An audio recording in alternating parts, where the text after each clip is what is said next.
let's go ahead and get to the intro. The Dave Hooker Show. A presentation of Off the Hook Sports.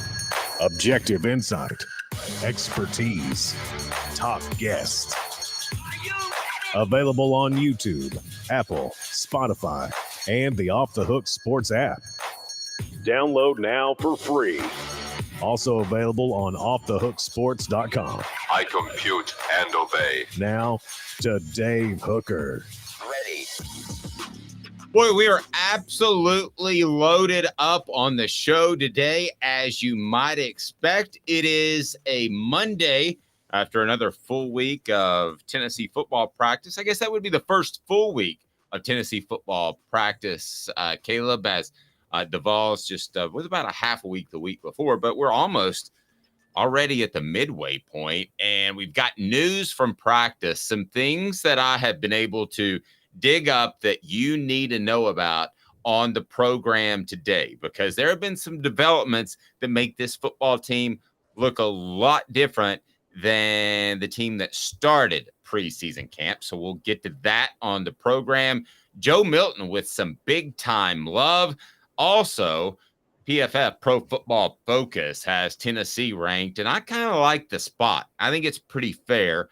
We'll get to that. And how about Joe Milton? According to ESPN and an unnamed coach, the most dangerous guy, quote, the most dangerous guy. I could see that, but would you take him over the other SEC players that made the list? We'll get to that. And Steve Spurrier, Captain Obvious, says what we all know about the NIL. Bidding wars are happening. But we'll dive into that, and I can give you a little bit of insight about how just straight up business like this is. This isn't, I fell in love with a girl on my transfer visit. This isn't, I need to go there because they have engineering. This is cash money. And it is more evident than you would even believe. And that's in Tennessee's case. And it's within the rules. And Tennessee's doing as good of a job as anybody at it. Good morning, afternoon, evening, whenever you're watching. How are you, Caleb Calhoun? I am so angry at Rand Carthen and Mel Kiper for promoting Will Levis. And everybody who thought Will Levis would be good in the NFL, did anybody watch him in preseason last weekend? I've gotten to the point, and maybe it's pushing 50, that I cannot watch preseason games. I'm like, I would rather get on the phone and talk to my mom. For a couple of hours. Your time gets more valuable. Do you watch a lot of preseason games? I watch it when there's a debate over who your team's quarterback is going to be, and I like to see them in the moment. And Will Levis looked exactly like he looked when he played for Kentucky at Tennessee last year. I mean, except healthier. Yes, exactly. Except healthier. He threw the worst fourth quarter interception I think I've ever seen, even in a preseason game. And I'm like, wow, my Titans really traded up to get this guy when Hendon Hooker was still available. Yep, absolutely. Jacob Warren is on the YouTube page. Jacob, what should people do if they like the program, if they like the Celebrate 98 series, if they like the Vol Report with Jacob Warren, the Vol Report with, of course, the one and only Cooper Mays, who I'll have an update on. Jacob, what should people do? What's up, everybody? This is Jacob Warren asking you to like, subscribe, and share. Dave needs this. He does. All right, there we go. Let's get to it right now. Your thoughts on Pro Football Focus in general, Caleb? I hold Pro Football Focus in high esteem with a caveat. There are things, Pro Football Focus takes a lot of good analytics and data into account. They can't take certain things into account, so I give them a break. So, for instance, it's very hard for them to grade offensive linemen. Jerome Carvin was in the 50s consistently last year, every game he played. Dave, you and I know he's better than an offensive lineman who grades in the 50s. His grade, not his rank. Okay. Because yes, his grade. Rank would be pretty good. His grade, yes. Yes, his grade. For those that don't know, the grade's 0 to 100. Go ahead. Right. The grade 0 to 100. His grade was consistently in the 50s.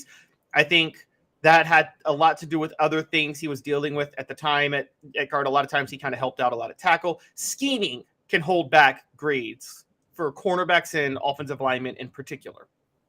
No, that's true. That is true. I guess when they're graded which is when I think of grade, and I want to get to Tennessee being number 11 in Pro Football Focus's preseason top 25. But when Pro Football Focus grades a player, they can't completely take account into the scheme into account. So what happens is they, like an NFL scout, for instance, will grade just the player, or an evaluator, a recruiter in college, just the player, regardless of scheme. I think there are times Pro Football Focus tries to push the envelope a little bit, get a grade out, and like you said, doesn't account for scheme. Right, exactly.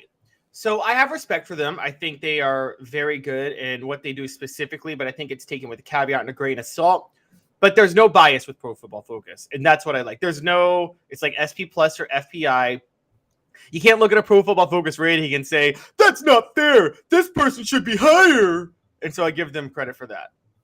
No, and you see that ESPN's kind of copied it a little bit with Bill Connolly. So Pro Football Focus is, goodness gracious, 20 years old. So Tennessee's rank, and the one player that actually made the preseason list for Pro Football Focus, I'll go ahead and tell you, I was stunned that this was the one and only player. 4 Downs is now, and it's brought to you by our friends at Zen Sports. 4 Downs. 4 questions. 4 answers. The Dave Hooker Show. 4 Downs. A presentation of offthehooksports.com. All right, here we go. Tennessee, number 11, and only one Vol makes the first, second, third team. Well, surprising to me. And it's brought to you by Zen Sports, the new sports book in Tennessee, revolutionizing the way you earn sports betting rewards. That means no more deposit bonuses that turn into deposit nightmares. On Zen Sports, what you see is what you get. And with their cash rewards program, you get a lot of cash money for a welcome bonus. Earn an unlimited 5% cash back on your betting volume for your first 15 days when you sign up with the code HOOKED. That's HOOKED. That's right. Unlimited 5% cash back.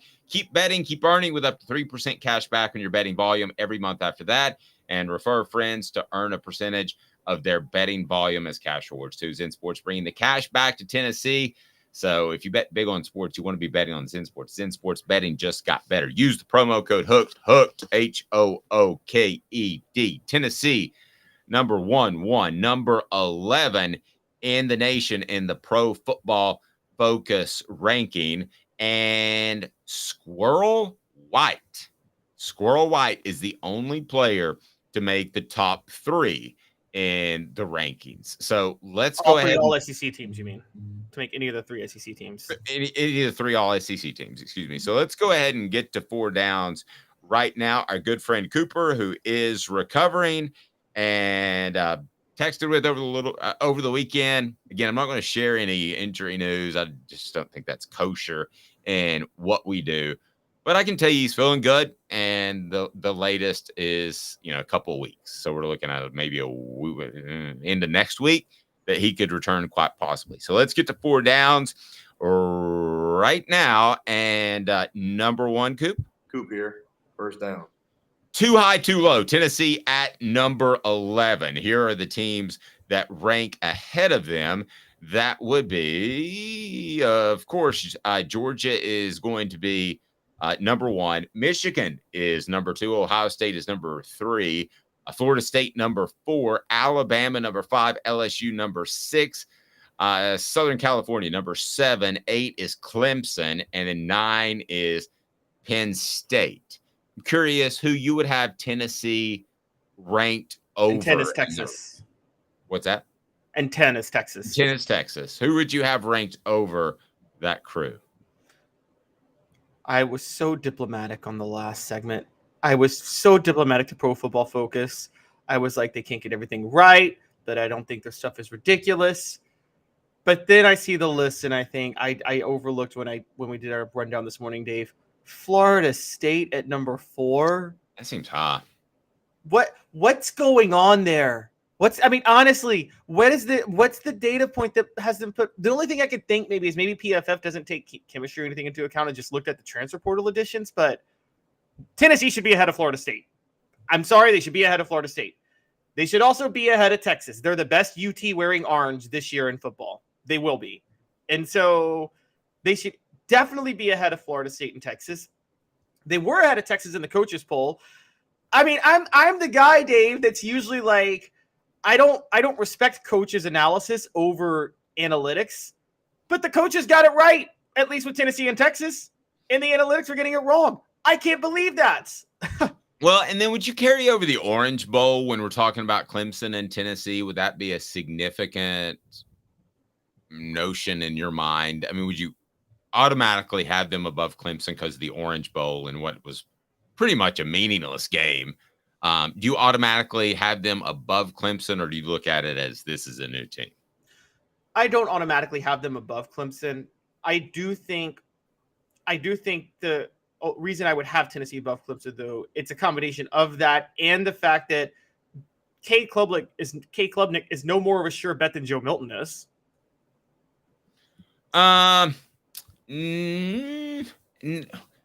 No, but that's true. He's not, but he was a higher regarded player coming in. He'll be a highly higher regarded player coming into this year than Milton, because Milton has had his struggles in college. With Klubnik, there's always the new feel.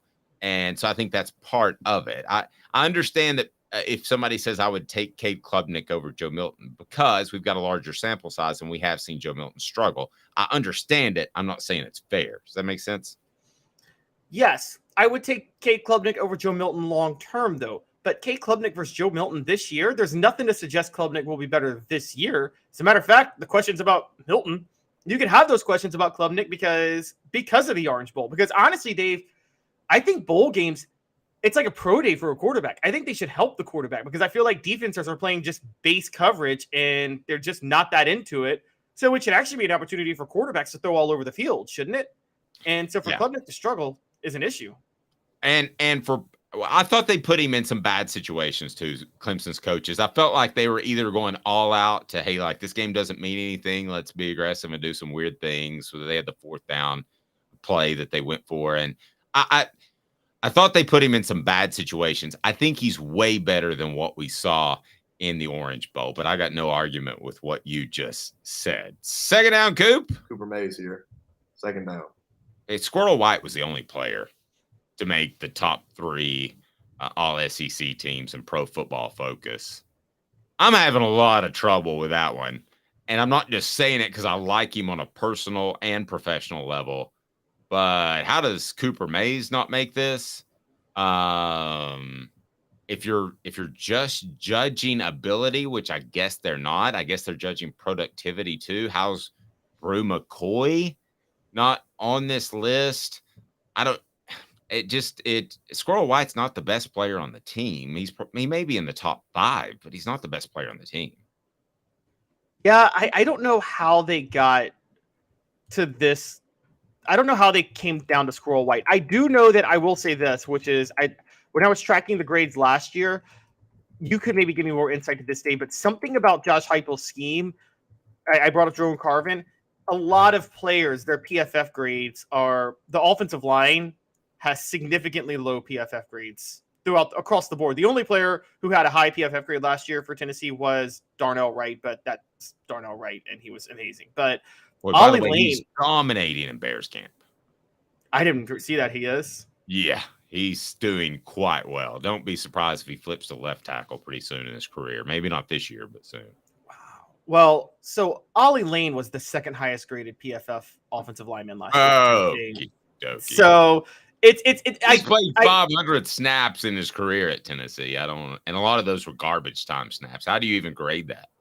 Yeah, that's the thing. And so I think something with Heupel's system, with the downfield blocking, with the tempo, hurts the grading of offensive linemen in this system. Kind of like if PFF were to be around in the 90s, Dave, you and I both know, in John Chavis' system, cornerbacks would always have a low PFF grade because they're left on islands all the time with receivers. And a lot of time they're doing zone coverages and just hoping that the blitzes from the ends force an errant pass somewhere. I'll go ahead and tell you that Dylan Sampson is going to have more yards from scrimmage than Squirrel White this year because Squirrel is going to have to split some time with the other receivers, particularly Dante Thornton. Dylan Sampson has kind of gotten lost in the summer shuffle, but he had the best spring and the best offseason. I bet he'll have more yards than Squirrel White this season. It's going to be close, but I'll go out on a limb. What down is next? Cooper Mays? Tennessee center Cooper Mays here. Third down. Who will be on the postseason list on offense? After the season's over and done, you give me your 3 top players that will make the All-SEC Pro Football Focus postseason list. So, top 3 players. I think offense, just offense. Okay. On offense, I think Brew McCoy. I would have had Cooper Mays a shoe-in, but, just starting the year banged up. We have him on the show. We love him. But even you have to acknowledge, when an offensive line starts the year with an injury, and then if they play with that nagging injury all year, it can cause a lot of issues going forward. So let's hope he's okay. But from an objective standpoint, I got to pull back at this moment. So Brew McCoy.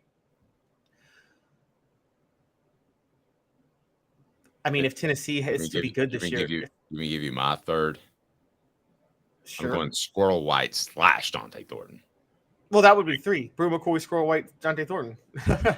Well, no, I would have Cooper. Okay. Oh, you would have Cooper. I would have Cooper. And then my third is Squirrel White / Dante Thornton. I don't 2 receivers.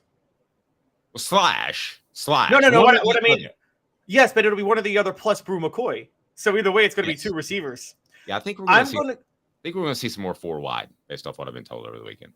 I think you're going. Okay, don't hate me. Travis is going to kill me because this drives him crazy. But I'm going Joe Milton / Nico Iamaleava. One of them is all SEC. Oh, he's Coop. Man, Caleb's feeling naughty this morning. What down is it? What down is it, Coop? Just stirring it up on a Monday. Here we go. All SEC center Cooper Mays here. 4th down. All right, so 4th down it is. Will there be anyone on the postseason list on defense? Any one person?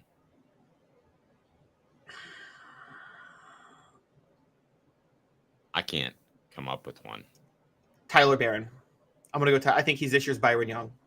I was going back and forth between Jalen McCullough and Tyler Barron. I think if Jalen McCullough played for a team like Georgia or Alabama that doesn't have the fast-paced offense, that he would be an all-SEC type of player. I do like him physically. I do like what he brings to the table, but you're always going to be giving up 250, 300 yards passing because teams are going to try to come back. So it's not going to make you look real good.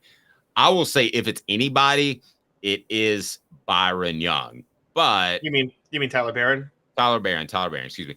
Tyler Barron. But I actually do not think that Tennessee will get anybody on the postseason list on defense. I tell you, one of the linebackers, Beasley could be. So let me give Beasley a shout out. If I had to pick one, I'd take Beasley. Is that off base? Am I crazy?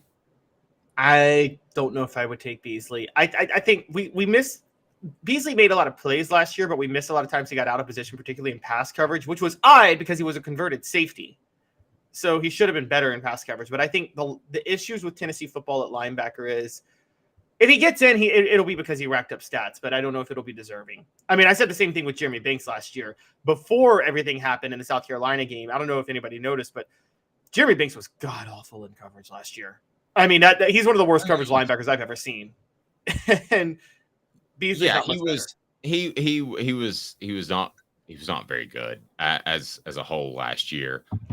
He was what you would expect from a first-year starter with a lot of hullabaloo before he began the season. But at the end of the day, he was supposed to be an all-SEC player, and I don't think he was that. Today's tough question is now, and it's brought to you by Andy Mason of AndyMasonRealEstate.com. Today's tough question. Take a side. Take a stand. The Dave Hooker Show, a presentation of OffTheHookSports.com. All right, Joe Milton described as, quote, the most dangerous guy by an anonymous coach via the old ESPN. I think they started it, maybe not, but the anonymous coach thing. And by the way, I've written these stories before, and you have to go into this as a writer with the anonymous coach, Caleb, as he may have an axe to grind or he may have an agenda. So it just wouldn't surprise me if an anonymous coach wanted to put more hype on Tennessee in hopes that they come tumbling down. So know that any of these anonymous coaches' quotes, about 25% of them have a strong agenda. If you have a really good relationship with a coach, then you can get stuff out of him. But Joe Milton, the most dangerous guy by an anonymous coach. So today's tough question, the other players that made the list in the SEC, would you take Joe Milton over those players? And it's brought to you by Andy Mason, AndyMasonRealEstate.com. I'm about to make a real estate move. Andy Mason's the only person I need to call. Andy is absolutely phenomenal. Best service, best prices in the biz. So would you take Joe Milton over blank is today's tough question. Would you take Joe Milton over Spencer Rattler, who made the list as far as, well, I didn't make a list. He was mentioned in this story. Would you take Joe Milton over Spencer Rattler? Yes, because of the offensive coaching. I'm sorry, Spencer, but you have one of the worst. If it wasn't for Mike Bobo, you'd have the worst offensive coordinator in the SEC coaching you this year. But what if you just traded them in January? No, I take, if you're talking about just in all things being equal, I'd probably take Spencer Rattler. I do think he's better. I would probably take Spencer because of his natural mobility. I mean, I think Joe Milton's going to be able to get up and run, but I think it takes him a couple strides to get going. And I don't think he's comfortable in the pocket yet, so he doesn't know when to run. So I would take Spencer Rattler barely. Jaden Daniels. Which is, by the way, no one talks about this. That's an issue because when the design runs with the quarterback, you got to go in Josh Heupel's offense. I mean, you got to hit the hole like a running back, honestly. Absolutely. Jaden Daniels, you and I both like. I think we both take him over Joe Milton right now. Would you? Yes, in a heartbeat. Okay. In a heartbeat. Agreed. KJ Jefferson. I think people love KJ Jefferson because there's not a great quarterback in the league. It's a down year of quarterbacks. And he's been around a while. And and he's big and he's kind of a good story. He kind of reminds me of a slimmed down Jared Lorenzen. He's just been around for a while. He has skills. He's a little plump. I would take Joe Milton over KJ Jefferson. I don't think it's close. You? It's close. It's coaching again. It's Dan Enos versus Josh Heupel. I'm taking Josh Heupel. KJ Jefferson was ahead of Hendon Hooker last year on all SEC teams, funny enough. I haven't seen a quarterback, and Dave, maybe you could educate me. Eric Ainge, 2005 notwithstanding, because that was a weird year. When has a quarterback had a splash year, and then the next year they have a massive drop-off for no reason whatsoever? They just weren't as good. They don't really have a comeback the year after. I mean, the guess is kind of like KJ Jefferson got figured out, I feel like, more than anything last year. So you're not talking about Tennessee. Any SEC team had a splash? Yeah, any college football team. I don't know of a quarterback that had a great year and then had a major drop off the year after for without any like exterior factors. They just were significantly worse, and then they rebounded their third year. I feel like if you have a drop off the way KJ Jefferson did, it's because coaches figured you out. Yeah, he doesn't look like a comfortable quarterback. He doesn't look like he's seeing the game unfold. It seems like the game's unfolding and then he responds to it, which are two different things. You want to see a second ahead. Will Rogers, Mississippi State. Would you take Joe Milton over Will Rogers? Yes, rest in peace, Mike Leach. But let's call it what it is. I mean, have you ever trusted a quarterback that played for Mike Leach when they weren't playing for Mike Leach? Fair point. Devin Leary at Kentucky. Now, Leary entered the 2022 season as an NFL draft prospect at NC State. He had 35 touchdowns in 2021, but after a so-so start, he got a torn pectoral muscle against Florida State, ended his season, so he transferred to Kentucky. Now, they have Liam Cohen, who is now their offensive coordinator. He came from Penn State. and he helped accelerate Levis's development. So, thoughts on Leary? He seems like he's stepping into a better position than Florida State, and he wouldn't have been the starter. I'm going with Devin Leary, and Liam Cohen is the best offensive coordinator hire, the best assistant coach hire made this year in the SEC by far, and Tennessee needs to be a little scared of that. Yeah, I would go with Joe Milton, but it's close. It's very, very close. Jackson Dart at Ole Miss. I'm going Joe Milton. I'm going Joe Milton. Although, again, Jackson Dart does have some good coaching down there. I mean, whatever you want to say about him, we trust Lane Kiffin's offensive coaching. But yeah, I'm going Joe Milton. True. And then Carson Beck at Georgia. Look, I know Beck has a ton of talent, but I'm going to take the guy that has even more talent and has played in the SEC. So would you take Joe Milton over Carson Beck? Well, Beck's most famous song is Loser. See what I did there?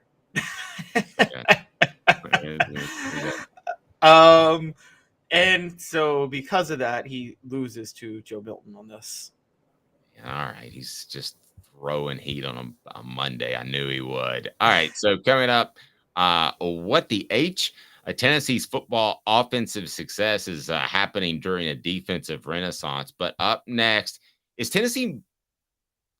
their best sports ambassador in the history of the program Peyton Manning, because he's got a new role at Tennessee. I'll tell you about that right after this with Caleb Calhoun. I'm Dave Hooker, Off the Hook Sports.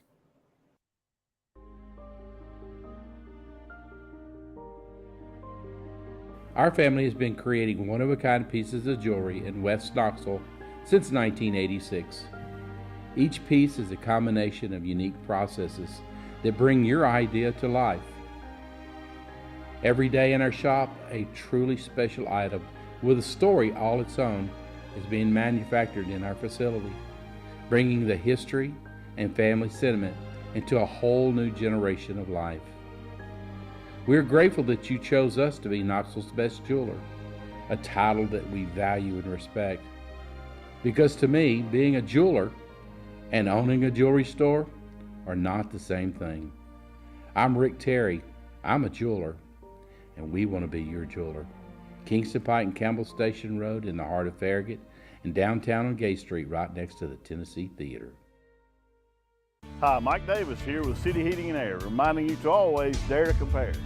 Our team provides quality local heating and air service, installation, and maintenance across East Tennessee.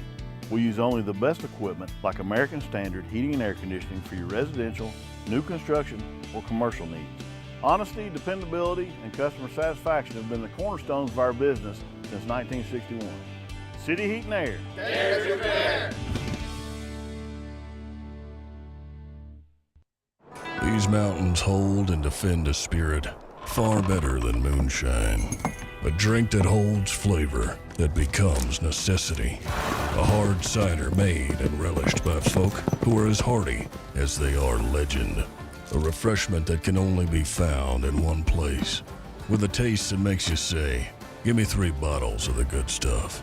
Tennessee Cider Company, where necessity can be found.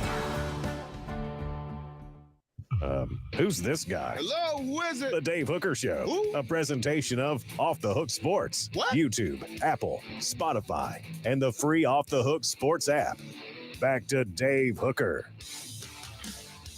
Here we go. Welcome back. Here in just a bit, some practice notes as kind of a halfway point. It's a little bit different with the way they used to run it. They'd run Monday to Saturday, so it's easy to know the halfway point. It's not as easy now, but it's kind of the halfway point as we're sitting at August the 14th. And of course, the first game against Virginia is September the 2nd for the Vols. Peyton Manning will join the University of Tennessee as a professor. Peyton Manning has been very involved with Tennessee lately. He has gone to the College World Series. He's been around. Peyton Manning has a platform that Bob Suffrage or all those guys back in the day would have never had, even if they wanted it, because he made so much cash. He's able to go to ESPN and he has leverage to do the Manning cast and other projects like that. He's doing the QB1, right? Or quarterback, or what's that thing called? There's something that pops up on Netflix that I believe is an Omaha Productions thing. But at the end of the day, he's churning out a lot of content, and that's what he wanted to do. And good for him. I mean, I think that's pretty impressive. That's a lot to tackle when you're just a football player. I say just a football player with air quotes. It would have been a lot easier for Peyton Manning to sit in a booth or sit in a studio, to even potentially be a small, non-vocal minority owner or front office exec in the NFL. He could have done those things, but he started a new business. So I got, Caleb and I, particularly with what we're doing, have major kudos for Peyton Manning. Is he the greatest ambassador in Tennessee athletics history? I don't even know who's second, to be real honest. Well, I think in his prime, I thought Johnny Majors was a pretty darn good ambassador for Tennessee, largely because Johnny Majors left a national championship program at Pitt to go rebuild Tennessee when it was in the dumps, where he was a Heisman runner-up as a player in 1956. So, I mean, I think leaving Pitt for Tennessee, like Johnny Majors did, I know that sounds crazy now. Like, obviously, you would leave Pitt for Tennessee now, but doing it in 1976, after you just won a national title and coached a Heisman Trophy winner, and you knew the state Tennessee was in, to go back to your alma mater and do that, I can't look past that. Now, the thing is with Peyton, there's another thing I can't look past, Dave, with Peyton. Peyton, like the way I use my tone there, sorry. But there's another thing I can't look past, which is that Dave Peyton was working with the Haslams to try to push through the Schiano hire in 2017 because he was trying to get a connection to be an NFL owner. And I have a lot of respect for him overall as a person, but that was a really, really black Marco Manning's legacy to me with Tennessee, because he was willing to force a bad hire on Tennessee so he could get in with the NFL owners and with the Haslams. Fair. Nobody's perfect, though. And the fact that Peyton Manning is a household name in the world of football. I mean, you could go to Las Vegas and talk to a Raiders fan and say, have you ever heard of Peyton Manning? They'll be like, yeah, he's on the Manning cast. Didn't he play for the Colts before he won a Super Bowl with the Broncos? I'm doing like the impression of somebody that's like mid-30s, I guess. But I'm mid-30s. Like everybody, okay, we all know Peyton from this time. It has to be someone in their teens. Okay, they're teens or 20s. But Caleb, you're a little bit more learned than a lot of the people out there. Some guy stumbling around Vegas. That's why I picked that down. So I would. I don't even think it's close. You know who I think is close or would be second? I don't think there's anybody that's close. Would be second is probably Candace Parker because of the platform she has in women's and men's basketball. And then another one, God rest her soul, would have been Pat Summitt. She would have retired from coaching and been a huge ambassador for Tennessee's football program. And the thing about Pat Summitt that you kind of alluded to with Manning, and that we all know that Philip Fulmer was a little bit self-serving. He loved the university, but Pat Summitt was so selfless to the university. I really, from the times I was around her, I never got the feeling that it was even close to being as much about her as it was about the University of Tennessee. I don't know that we can say that for the other people we've mentioned, Majors, Manning, Fulmer. I think it's true. I think it's as much about them as it is about Tennessee, right? Oh, absolutely. And for Pat Summitt, it wasn't just about even the university. It was about women's basketball as a whole. I mean, let's be honest. Pat Summitt, I know they entertained it. If she wanted to, she probably could have been the first female coach in history coaching men's basketball. And that would have been a huge statement. No question. She decided, no, I'd rather take this, let's call it what it is, lesser role to build women's basketball to where it is now. That was so selfless of her. You're right. And so that's the thing. It's like, is she an ambassador just for Tennessee at that point, or is she an ambassador for women's basketball? And so that's where it goes. Boy, rough shot by Hoghead, who said if Fulmer had been selfless, he would have stepped down after 2022. Woo! 2002. Or 2002. That would have been a little early. He was almost in the national after 2002, but he was almost in the national championship game after 2001. That sounds a little strong. Back to Peyton Manning. Do you feel like the core Tennessee fans are always going to remember the record against Florida, which is winless? But do you feel like that's primarily been forgotten because of the 2 Super Bowls and what he's done? Is that black mark maybe not erased, but maybe half whiteout, if you're old enough to remember whiteout? Is it at that point? Is the Florida stuff completely forgotten? There's never a black mark on his resume to me. I mean, he put up 36 points in 2019. It's not his fault John Chavis allowed 62 points. I'm not putting that on Peyton Manning. And it's not his fault. In 1997, the coaches wouldn't start Jamal Lewis, and the offensive line had the worst game I've ever seen for an offensive line. I mean, Peyton Manning still did win an SEC championship at Tennessee. And remember this, too. The black mark at Florida, that you might want to say black mark, is wiped out by the fact that Manning turned, no pun intended, he turned the tide in the series against Alabama for that time.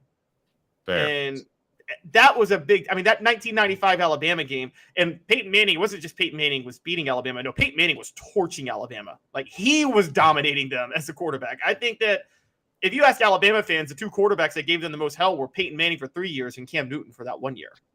And we're doing the Celebrate 98 series, and I believe we have the new one. We did a Celebrate 98 series with Hall of Fame where we cited some guys in terms of the toughest, most important. So we want to check that out. I think that's up. Is that up with Fred White yet? Do we have that up? It's going up today. It's going up today. Up today. Okay, so the Celebrate 98 series, and I wonder if winning the championship at 98 cast a small blemish on Peyton Manning's legacy. Just because they couldn't do it without, or they couldn't do it with him, but they could do it without him. Make sense? Do you think there's a blemish on Tom Brady's legacy that Michigan won the national title the year before he became the starter? Well, that's different. The year after is a little bit different. I mean, yeah, but I think it's still kind of the same concept. I think that college football is in college basketball, these are such like random sports where there's so many. There's so much attrition in college sports that it's not really the same team. I mean, we talk about this all the time. That 97 recruiting class, if you look at NFL production, was Fulmer's best class, the 97 one. Well, They weren't really contributors on the 97 team. They were major contributors on the 98 team. So Deion Grant, Cedric Wilson, Travis Henry. I mean, these guys barely saw the field in 97. So it wasn't the same team, not just with Manning gone. Yeah, it is not fair to say Peyton Manning didn't win a championship with a similar team in 97, maybe a better overall team when you start talking about Leonard Little and Terry Fair and those guys, and they did win it in 98. Maybe it's not fair because I think you had John Chavis not at his best. I think you had Steve Spurrier at his best. So it's not fair, but I still think a lot of people think, hey, you won it without him, no big deal, which sounds crazy. I know he's one of the greatest college quarterbacks of all time and one of the top 5 quarterbacks in the history of the world. So I'm somewhere in between. I think with some people it cast a pall. I do. And Peyton Manning, I ask you this. Have we seen the last of Peyton Manning as a player? Everybody has to run now in the NFL. I don't know that Peyton Manning, he would have a home, but he would have been taught to run like his nephew Arch, who's very mobile. I don't know that we're going to see a pure pocket quarterback like Peyton Manning or Dan Marino ever again. I mean, how many do we have now? I mean, Matthew Stafford did just win a Super Bowl 2 years ago. Okay, right. But then I'm going with the numbers. So Stafford wins a Super Bowl. Who else is just a pure pocket passer? Well, obviously, Will Levis is going to be an amazing pure pocket passer for the Titans, guys. I'm kidding.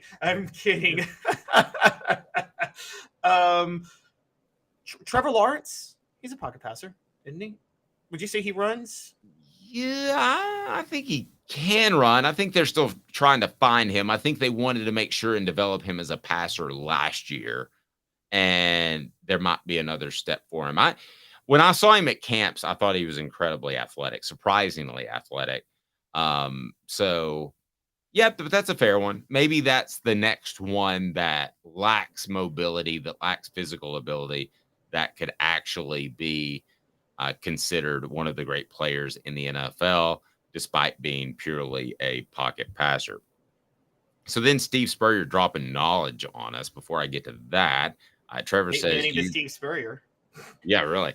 Trevor says, you guys think the coaching staff is playing at motivation game with Mincy to try to get him to step up this whole season? In my opinion, comes down to the O-line. They really need Mincy to step up. Yes, and yes, and yes.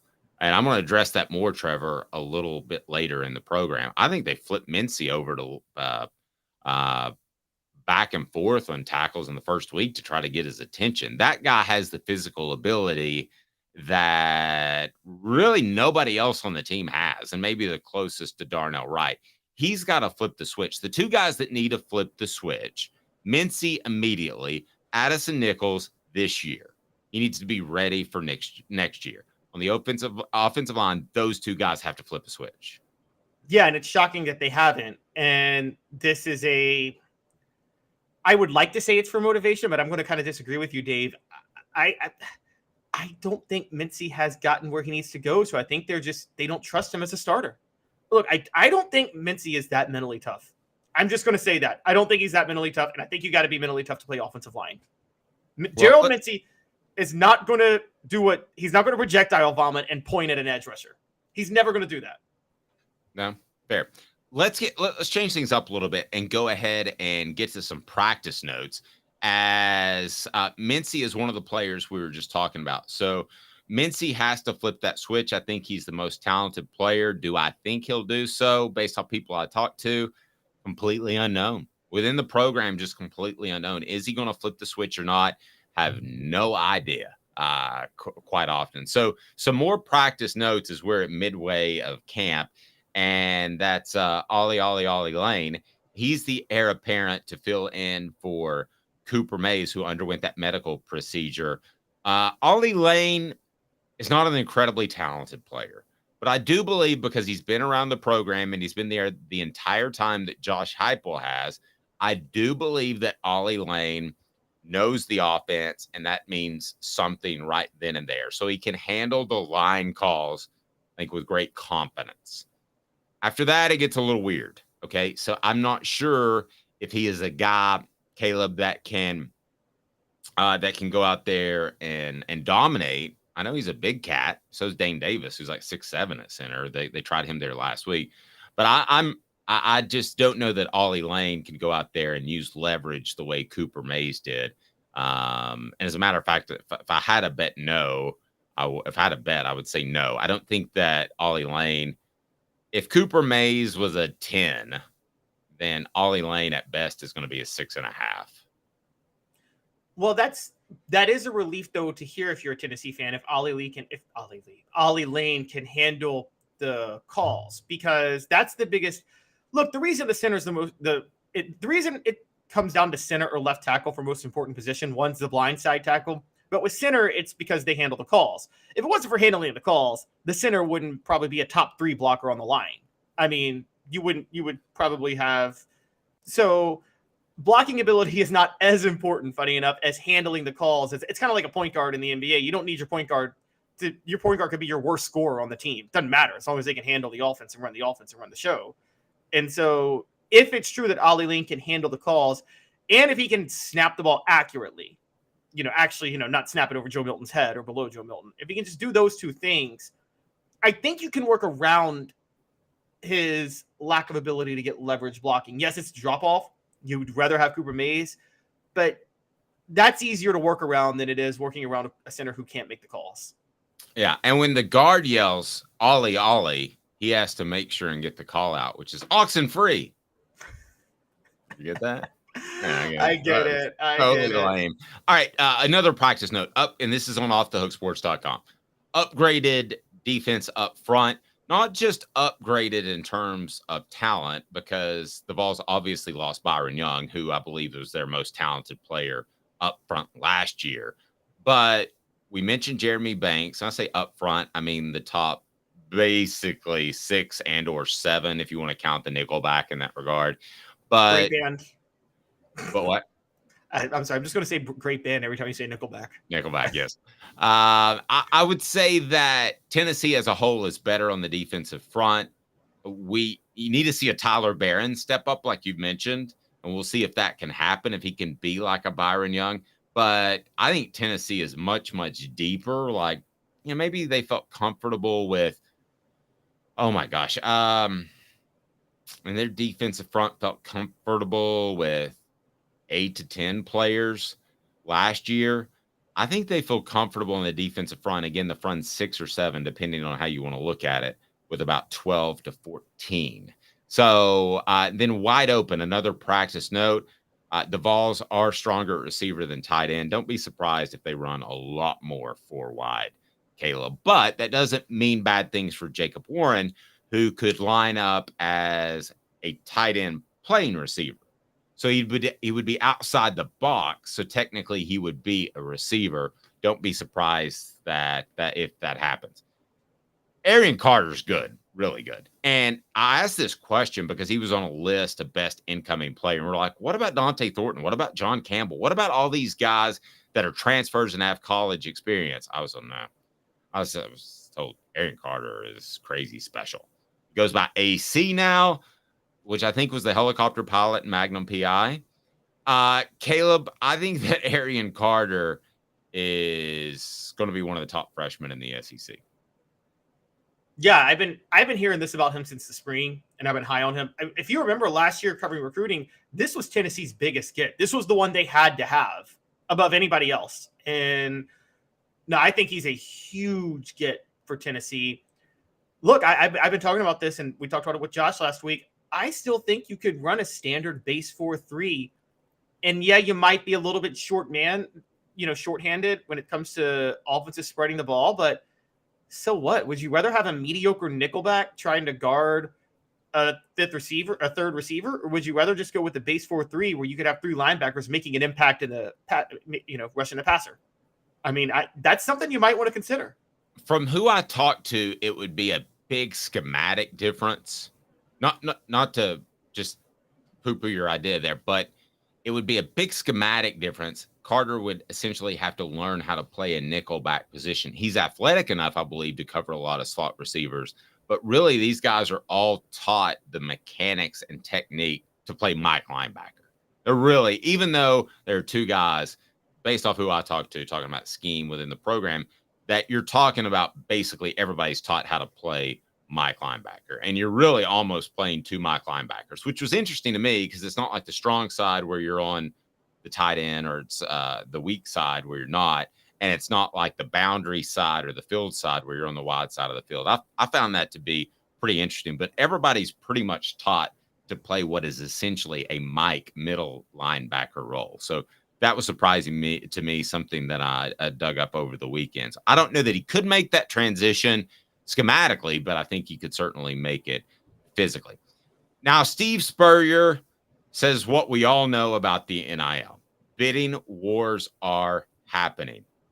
I can tell you, this is fantastic for the Vols because right now they're ranking with the very best NIL teams in the country, and they might be the best. So Steve Spurrier says it's all a bidding war.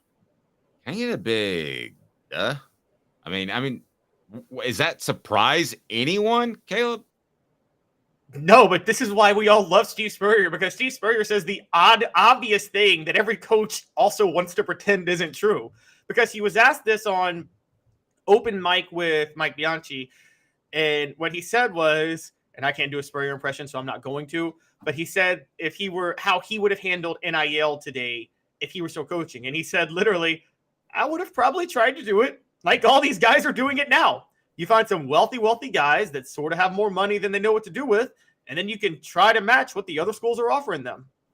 And he just said it because every coach is trying to pretend, no, we're just, we're recruiting the best players and they want to come here because they love the university. And then they get the NIL money to that for endorsements. But, we have integrity, and money has nothing to do with these players choosing the university.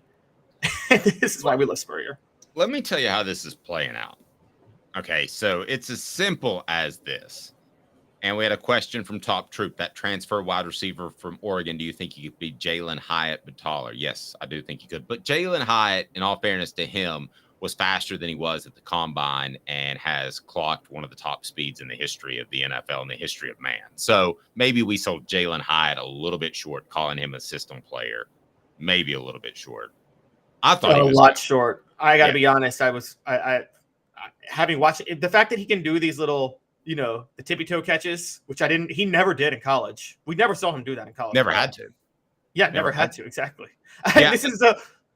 This is the Hendon Hooker point. He's like, it's not my fault. My receivers are always open. And it's very true. All right. So here's the way things are going now.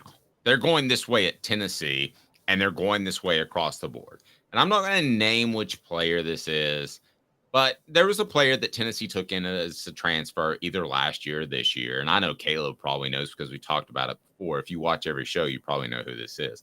But he went to one school and he got a $100,000 offer. He got to another school, got a $200,000 offer, and it goes. Now, don't worry about the numbers. I'm not using exact numbers. I'm just trying to make a point. And then you go to the next school, which in this case was Tennessee. And Tennessee was like, we can beat that.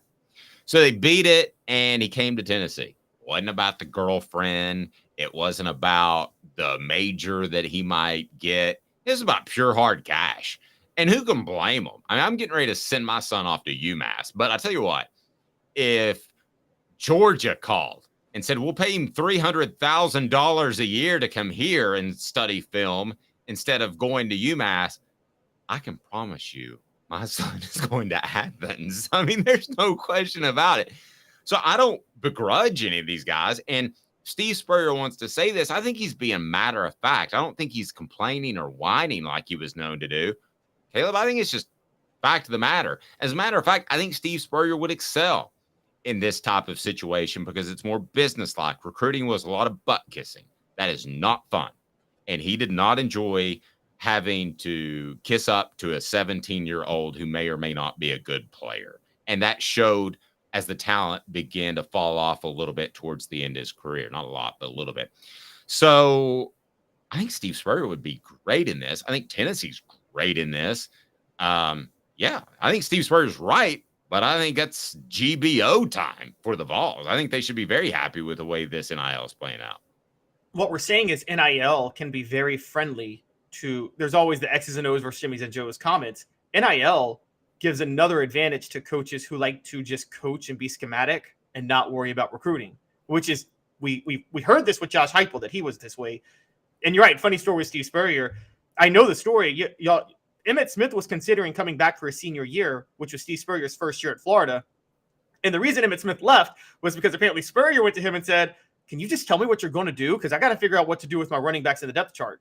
He didn't try to sell him or beg him to come back at all, which there was a little bit of Josh Heupel and Steve Spurrier, wasn't there, where he didn't care about his personnel. He knew he was going to beat you regardless of who he had. And I feel like Josh Heupel has that now. Especially defensively. Yeah. And okay, so let me ask you this with Steve Spurrier. Let's say he's in his prime and it's rocking right now. Okay. You're Dante Thornton. Forget the money for a second. Would you go to Florida or would you go to Tennessee? In the 90s? Well, no, right now, but Steve Spurrier has established him. He's like 5 years deep in his Florida career. Okay. So let's say Steve Spurrier's in his prime right now coaching at Florida and Josh Heupel's still at Tennessee. So yes. That's a tough one. That's a tough one. Because they're very similar in that they're based off reads, much like an option. In the passing game, they're based off reading the safety, both offenses in different ways. Boy, I don't know. I think it would simply come down to personnel. I think who's the quarterback? Who are the other players? How close are you to competing? Taking money out of the equation. But I think it's 50-50, Heupel or Spurrier. I mean, it is 50-50. At which point NIL is going to make the difference, because it's now, if it's 1995, this is crazy. I would have said go to Tennessee over Florida, because I feel like Tennessee actually produced more NFL talent at receiver during that time. Even if you were going to put up godly numbers at Florida, I felt like Spurrier spread the ball around a lot more. You know what? As I'm talking out loud, Tennessee. Spurrier spread the ball around a lot more with his receivers. Spurrier, you know this. He was basically felt, I'm in Florida, get me 4 track stars. I'm going to get the track stars and spread them out. And we're not really going to prioritize the receivers, just who they're all going to beat their guy. One safety is going to get beat, and whichever safety gets beat, we'll throw it to them. And that was his philosophy. Why you should be even more pleased with Tennessee's offensive success, because it's happening during a defensive renaissance. All right, we'll talk about that. He's Caleb Calhoun. I'm Dave Hooker. Wait till we throw these numbers at you, because what the Vols are doing is even more impressive than you might think. Off the Hook Sports. Candace, I was really heavy into the drug culture. I was selling drugs. I was just constantly in pain. I was missing like a good support system in my life. Candace has given me everything that I need in order to successfully have a wonderful recovery, in order to have a life that I didn't even know was possible before. And it's not just about me anymore, and I love that. I absolutely love it. You can take your life back. Call Cadis today. With all that sun, sand, and salt water, the beach is a very relaxing place. Unless you wear contacts. Ow! Open your eyes to the best the beach has to offer with LASIK vision correction from Campbell Cunningham Laser Center. Sports Treasures in North Knoxville is one of the South's largest sports cards and memorabilia dealers, featuring over 10 million sports cards from vintage to modern. Sports Treasures carries a full line of hobby boxes, singles, autographed memorabilia, Tennessee Vol collectibles, fan cave decorations, and so much more. See a museum full of collectibles at Sports Treasures, 4819 North Broadway in Fountain City, and Sports Treasures on Facebook. Sports Treasures, where the real sports fan goes to shop. Who's this guy? Hello, wizard. The Dave Hooker Show, Who? a presentation of Off the Hook Sports. What? YouTube, Apple, Spotify, and the free Off the Hook Sports app. Back to Dave Hooker. Welcome back. Mentioned Sports Treasures. So glad they're a part of the program. And whether you're into Tennessee football, baseball, or even some of the Pokemon stuff, that is just absolutely red hot and well stocked at Sports Treasures under new management there, and just a fantastic place to just go hang out. Like Caleb and I might do a show over there just for funsies. It is awesome. And they have regular NIL signings. They've had Hendon Hooker down before. They've had a lot of guys in there. So be sure and check them out. Sports Treasures in North Knoxville. They are the largest sports cards and memorabilia store in the Southeast. Open in 1989. That is pretty awesome. So, Caleb, Tennessee's football offensive success, I would say, had you asked me, is two things. It's the state of college football, and it's Josh Heupel taking advantage of the state of college football. So the state of college football is allowing offensive linemen to release and get downfield on passing plays. So essentially you have blockers 3 to 5 yards downfield, whereas the NFL, they allow you like a yard. You can't get downfield on a passing play, but you're able to release with the RPOs. So I think that Josh Heupel has done a fantastic job of taking advantage of that. But this was interesting to me. You brought up that last year, 28.38 points per game was the lowest in FBS since 2011. Georgia won the national title with a ball control offense. And Alabama is bringing in Tommy Rees to return to old school ball control style. So you're either ahead of the curve or you're behind the curve. You're never the same. You're never, ever the same in sports, and probably life. Is Josh Heupel more ahead of the curve or behind the curve based off the numbers that we dug up at our 3:45 a.m. production meeting? We would have to say he's ahead of the curve, right? I mean, because if everything's declining, but his is going up, I would say he's ahead of the curve. And being unique like that really stands out. Okay, let's go. And it's not like he's okay. Behind the curve would be if he had an offensive system that had been done before, and then he was just it had already been established. This is a offensive system that hasn't been figured out yet. This isn't. So 2013, Butch Jones introduces a spread with the zone read. Dave, you know this. The spread had already taken over college football. It had already been established as an offense, hadn't it? For 7. Urban Meyer had already won 2 national titles and was about to win a 3rd at Ohio State. Agreed. And so that was 7 years in. Heupel's offense has not been established across the country yet. So I would say he's ahead of the curve for that. Interestingly enough, 2021 was the lowest scoring average season since 2011 until 2022. And it's something that I think what's happening is people are moving the ball faster, but they're not scoring at the same pace. And Heupel is moving the ball fast, but scoring at the frenetic pace. So I think it's a major paradox and you're not really noticing it. And some people are accusing Iowa of just skewing the whole thing by themselves, but that's not happening. Yeah. And another point to bring up is the last 2 years, Michigan has finally gotten over the hump, won the Big Ten, and made the college football playoff. They've been a ball control team ever since Jim Harbaugh got there. And there was a genuine belief that Michigan was behind the curve with their ball control offense, and that's why they couldn't beat Ohio State. Well, look at what they've done the last 2 years. And so this is an intriguing trend, but I think that gives an advantage to Josh Heupel going the other way. I think what you said stands out the most about probably a minute ago, and that was there's not a lot of people doing it. When it gets to the point, I mean, how many teams are running what Josh Heupel runs right now at a high level that are top 25, top 40 programs? You say Southern Cal, you say sort of TCU, but it's not really the same. It's not the same offense at all. Yeah. I mean, but tempo, that sort of, I mean, I'm reaching admittedly to try to think of more than a couple, 3, 4, 5, 6 teams that are running anything similar to what he's running. And by the way, within 2 years, when we have this conversation, it'll be 10 to 12 at least. Within 5 years, it'll be 15 to 20 or more that are running a Josh Heupel style system. All these coaches study other offensive and defensive schemes in the offseason. So you're going to see Josh Heupel's stamp on college football in the coming years. But back to my original question, Caleb. Well, so I might say Jeff Lebby too. Now, Jeff Lebby has his own philosophy, but he did coach under Josh Heupel for 2 years, and he's now at Oklahoma. So, and I think Brent Venables is giving him the keys to the offense to run it, which I don't think is a great sign. I think it's one thing to have an offensive coach who gives the keys to the defense. I don't know if you ever like a defensive coach who doesn't at least have his hands somewhat in the offense.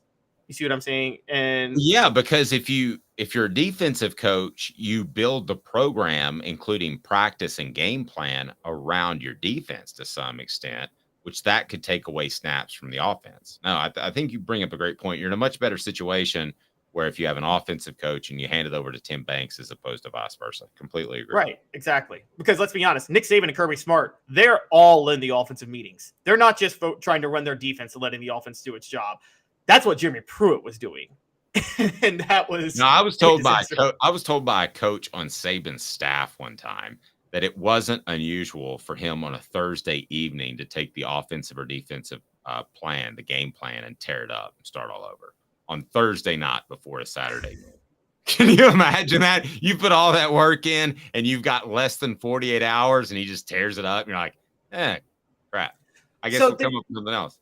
Total deviation, David, you tell me, and you may know more. There's always been the debate that Saban's a recruiter, but not a technician, analytically X's and O's. So what you're saying is he actually is an X's and O's genius too. I think he's the best defensive backs coach that's ever walked the face of the earth. I do believe that. I think he kind of came up with that, and people still use it to this day, but he was the first of how you keep your hands lower than essentially your elbows or your shoulders so you can guide receivers.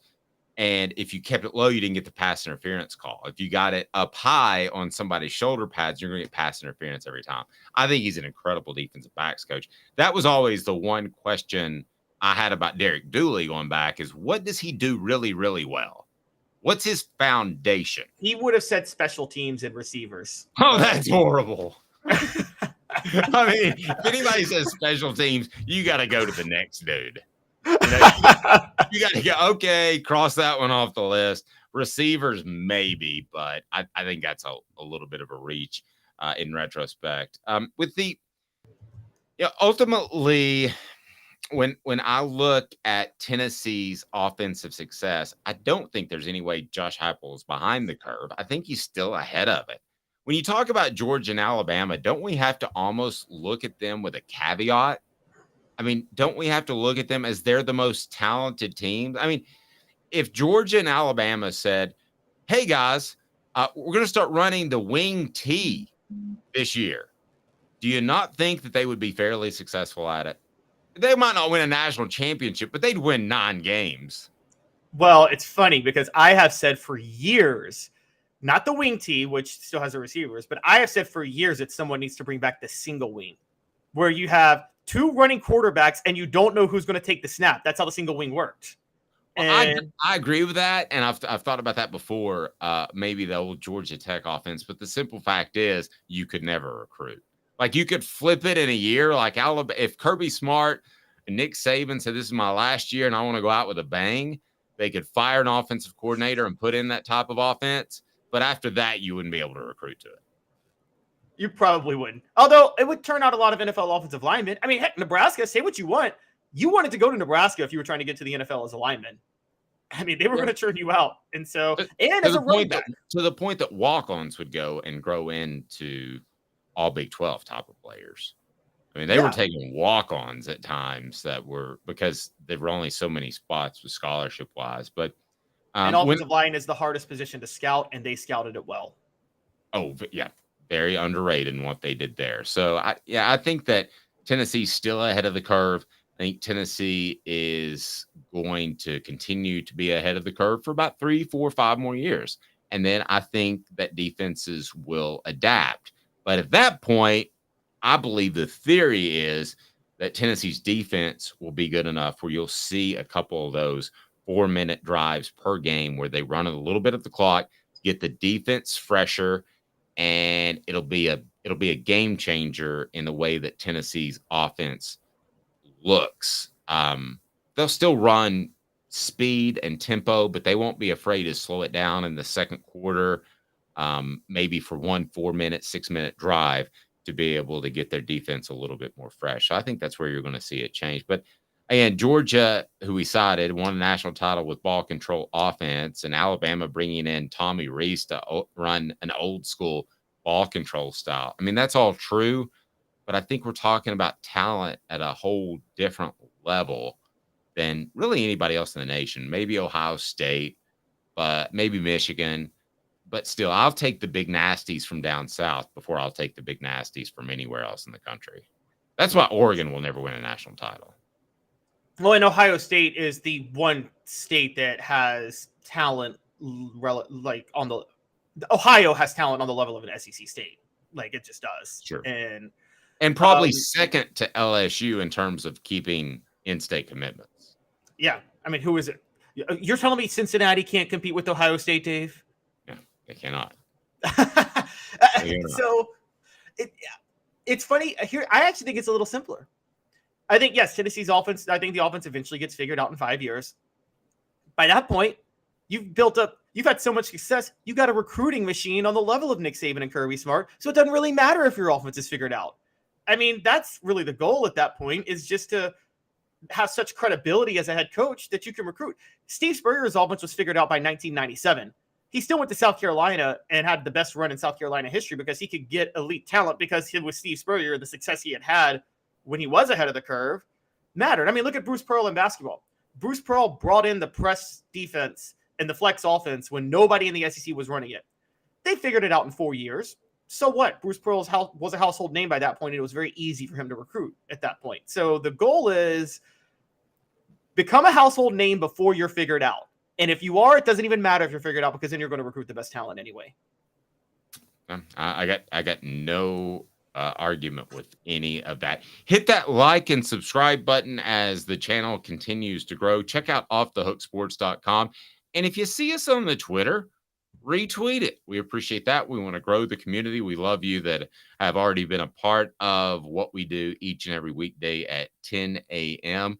but we want to grow this thing and have a good time. It's going to be a special season for Tennessee, I believe. I did mention that I think Cooper Mays is still hoping to be back by the end of next week, and we'll continue to keep a close eye on that, because if I'm Josh Heupel, I'm going to be overly optimistic when in the back of my mind, I could think sit him to the Florida game. I could easily make that argument in my head, but we'll discuss that more tomorrow, each and every weekday at 10 a.m. He's Caleb Calhoun. I'm Dave Hooker, off the hook.